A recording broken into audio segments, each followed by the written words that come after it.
Let's get straight to the point. You are not normal. And I don't say that as an insult, but as a premise. While the world is desperately running to be seen, you pull back. While everyone flashes smiles in front of the crowd, you retreat into your corner. And this is what makes you very different. It's not just that you don't like going out, it's that the world out there often disgusts you. Yes, it truly repulses you.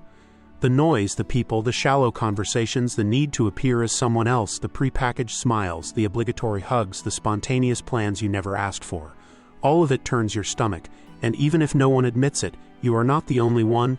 There are others like you, people who never truly feel part of the system, who are drained by human contact, who experience the outside world as a constant energy leak. Like every step away from themselves is a betrayal of their essence, which in fact it is. People who prefer silence over a shallow "how are you?", who feel suffocated in crowds, who don't understand how others can live bouncing from one night out to the next as if the emptiness didn't consume them from within.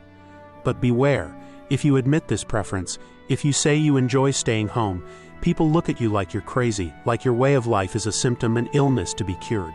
They say things like, "You should get out more. It'll do you good to get some air. You're isolating yourself too much," as if your refuge were a prison. But what if it's not? What if your home isn't a hiding place but a temple? What if it's society that got it all wrong from the beginning?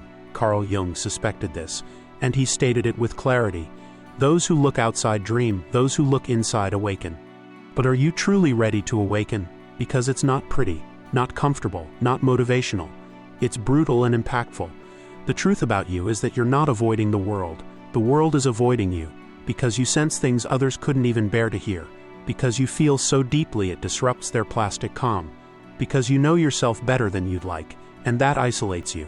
Because you've tasted silence and can't stand the noise anymore. It's not laziness, not fear, not apathy.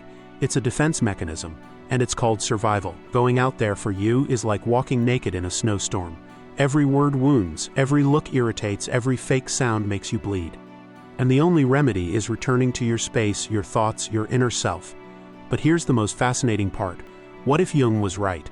What if your need to be alone isn't a problem to solve, but a sign of something much deeper? What if those who don't want to go out aren't running away, but sensing a truth others can't see? Let me be clear. What you're about to hear might forever change how you understand yourself. Because these 6 truths revealed by Carl Jung about those who prefer to stay home are not psychological fluff. They are confessions from a man who explored the human soul in its most authentic form. And if these words resonate within you, then there's no turning back. It's time to look deeper. Not within yourself, but within them. Those who can't stand being alone, who feel empty without plans, who get anxious when their phone stops ringing. Have you ever wondered why some people can't tolerate their own company? This is the other side of your isolation. You're not running from others, they're running from themselves. Those who never stop going out, talking, seeking noise, are just trying to silence something inside them that screams. And if they stop even for a moment, the silence devours them. Because for them, silence isn't peace, it's a threat, a mirror. But you've learned to look inward, to carry the weight of your inner voice, and that makes you dangerous, unpredictable, unstoppable. Because someone who doesn't need the world and its performance can't be manipulated. And now we reach the second level. Did you know that many people don't choose solitude? They just endure it with resignation. But not you. You choose it, and that changes everything. Because consciously choosing to stay out of the herd isn't isolation. It's a declaration of independence. It's how you affirm, first to yourself, that you're not willing to lose yourself just to please others. It's your silent rebellion against a world that wants you constantly exposed, distracted, and outside yourself. But you chose the opposite. You chose to stay in the most authentic, truest place, within yourself. Telling the world, "I don't need your approval to exist and enjoy life," hurts those who haven't yet had the courage to think that way. That's why they label you weird, shy, antisocial, isolated, alone. It's easier to label you negatively than to admit that you've achieved something they still fear. The freedom to be with yourself without losing your mind.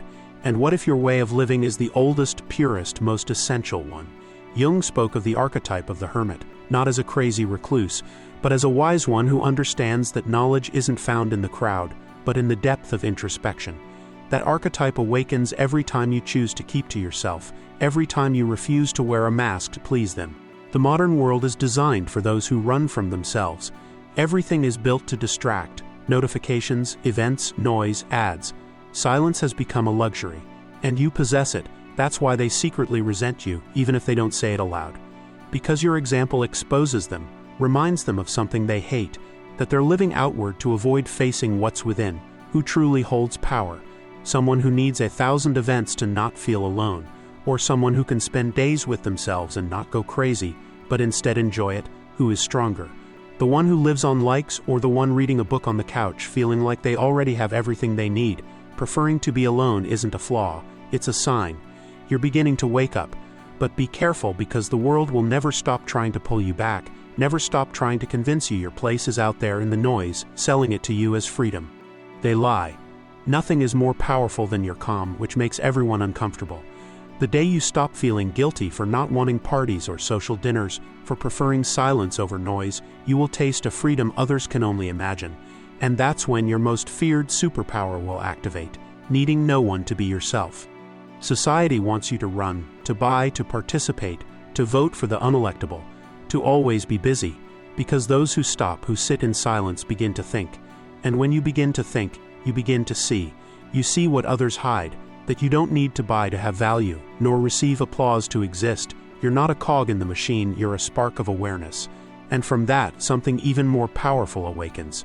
Intuition. No one can teach it to you. It only speaks when everything outside is silent. It whispers truths others wouldn't even dare to imagine. It shows you that those who lead don't always know where they're going, that those who laugh aren't always happy, that those who shout aren't always right. In that moment, solitude is no longer refuge, but cradle of ideas, of inner fire, of clarity. While the world races to feel alive, you build yourself from within, without filters, without spectators, without pretending.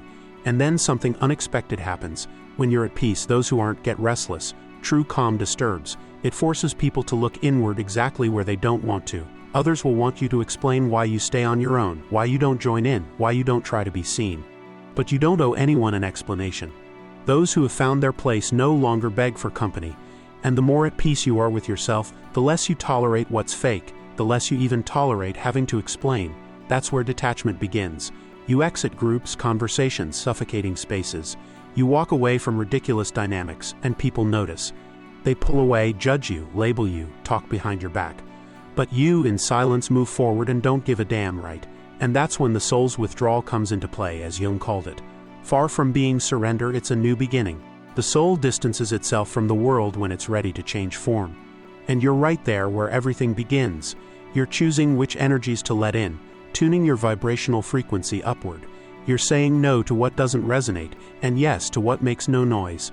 The beginning of the purest and most radiant evolution, dear friend. You were never antisocial, you just learned to choose who deserves your energy. You were never weak, you are deep, and depth scares those who live on the surface. What they call loneliness, you call alignment, centering, truth. Next time someone asks why you don't go out more, don't answer. Just look at them in silence, and smile, because they're still chasing something you've already stopped looking for. You found the place where everything begins, the place where you stop chasing and start being. And that place, that miracle of presence, is you. Write in the comments, "Here I am," because if this video hit you like a punch in the chest, then it did its job. Because those who write "Here I am" have stopped hiding. They've stopped asking for permission, and they've started living from within. That's how I'll know this video did what it was meant to do, that it found who it was made for. The video you see on screen is perfect for continuing your journey within yourself, because always remember, the age of awareness sets you free.